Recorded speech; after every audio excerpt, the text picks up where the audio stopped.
اعوذ باللہ من الشیطان الرجیم بسم اللہ الرحمن الرحیم۔ حضرت برا بن عازب رضی اللہ تعالیٰ عنہ بیان کرتے ہیں کہ رسول اللہ صلی اللہ علیہ وسلم صفوں کے درمیان ایک طرف سے دوسری طرف کو چلتے جاتے، اسی اسنا میں آپ ہمارے سینوں اور کندھوں پر ہاتھ پھیرتے اور فرماتے آگے پیچھے مت ہو ورنہ تمہارے دلوں میں بھی اختلاف آ جائے گا۔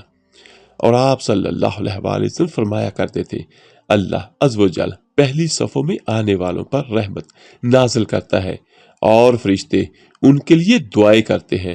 سنن ابی داؤد حدیث نمبر 664۔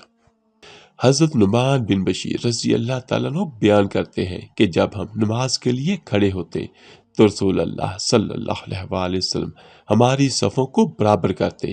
جب ہم درست ہو جاتے تو آپ صلی اللہ علیہ وسلم تکبیر کہتے۔ سنن ابی داؤد حدیث نمبر 665۔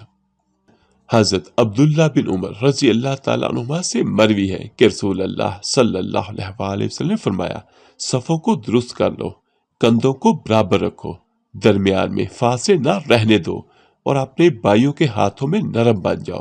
راوی حدیث عیسیٰ بن ابراہیم نے اپنے بھائیوں کے ہاتھوں میں کے لفظ بیان نہیں کیے اور شیطان کے لیے خلا نہ چھوڑو۔ جس نے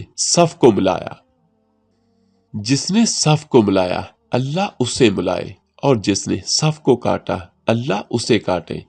امام ابو داؤد رحمۃ اللہ کہتے ہیں کہ راوی حدیث ابو شجرہ سے مراد کثیر بن مرہ ہے۔ امام ابو داؤد رحمۃ اللہ فرماتے ہیں کہ اپنے بھائیوں کے ہاتھوں میں نرم ہو جاؤ کا معنی یہ ہے کہ جب کوئی صف میں داخل ہونا چاہے تو صف میں پہلے سے موجود ہر شخص کو اپنے کندھے نرم کر دینے چاہیے تاکہ وہ صف میں داخل ہو سکے۔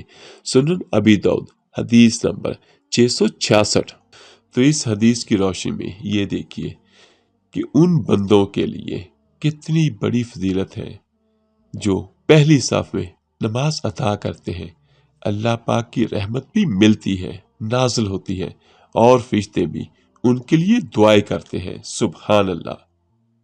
اور آخر میں دعا ہے اللہ پاک آپ کو اور مجھے ہم سب کو پکا اور سچا مسلمان بنائے، مومن بنائے اور ہماری ہر عبادت اپنی بارگاہ میں قبول و منظور فرمائے۔ آمین ثم آمین۔ اللہ حافظ۔